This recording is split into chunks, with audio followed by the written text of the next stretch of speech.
తెలిసి కోడలిని చంపేందుకు ప్రయత్నించిందో అత్త. జ్యోతిష్యుడు చెప్పిన మాటలు నమ్మి మూఢ విశ్వాసంతో రాక్షసంగా ప్రవర్తించింది. నెల్లూరు జిల్లాలో జరిగిన ఈ దారుణ ఘటనపై పోలీసులు కూడా సరిగా స్పందించకపోవడం విమర్శలకు దారితీస్తోంది. నెల్లూరు జిల్లా గోడుస్వామి కండ్రికలో జరిగిన దారుణ ఘటన ఆలస్యంగా వెలుగులోకి వచ్చింది. గ్రామానికి చెందిన తాండ్ర శ్రీనివాసులకి గిరిజతో 2014 ఆగస్టు 14న వివాహమైంది. వీరికి ఏడాదిన్నర క్రితం ఓ పాప పుట్టింది. అన్యోన్యంగా సాగుతున్న వీరి సంసారం పాలిట విలన్గా మారింది శ్రీనివాసుల తల్లి లక్ష్మీకాంతమ్మ.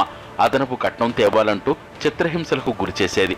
భర్త మంచివాడు కావడంతో అన్నింటినీ భరించింది గిరిజ.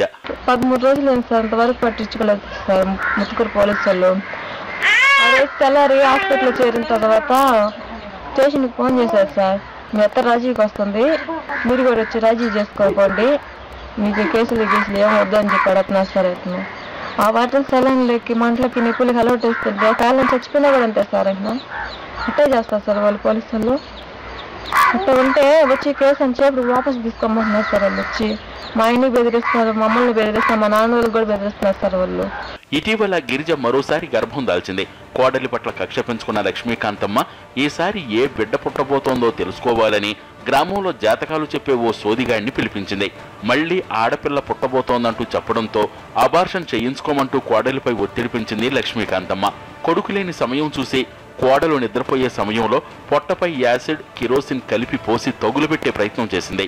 పోలీసులకు ఫిర్యాదు చేసినా పట్టించుకోలేదని ఆరోపిస్తున్నారు గిరిజ బంధువులు. ముత్తుకూరు పోలీస్ స్టేషన్ పరిధిలో ఉన్న ఆ గ్రామం, అక్కడికి పోయి మేము కంప్లైంట్ ఇచ్చేదానికి వెళ్తే ఆ అమ్మాయిని కంప్లైంట్ లేదు, ఏం లేదు, పోండి మళ్ళీ చూసుకుందాం పోండి, అది ఇది అని ఒక నెగ్లిజెన్సీగా బిహేవ్ చేశారు వాళ్ళు. ఏం కాలేదు, అది మామూలు నా మంచిదేనా, ఎంతసేపటికి ఆ మంచిది అంటే వీళ్ళు ఏమైనా మంచిది అనే సర్టిఫికేట్ వీళ్ళు ఇస్తారో, వీళ్ళ పని ఏంది, వీళ్ళ డ్యూటీ ఏంది, ఆ మంచిది చూడటమా, న్యాయమా అన్యాయం అనేది వీళ్ళు చూడాలన్నా. శరీరమంతా బొబ్బలు, గాయాలతో ఉన్న గిరిజకు ప్రైవేట్ ఆసుపత్రిలో చికిత్స చేయించారు. మంటల దాటికి కడుపులో ఉన్న పిండం కాస్త దెబ్బతిన్నట్లు వైద్యులు చెప్పారని గిరిజ చెబుతోంది. తాజాగా మరోసారి ఫిర్యాదు చేసినా పోలీసులు మాత్రం పట్టించుకోకపోవడం లేదని ఆరోపిస్తోంది. అల్పపీడనం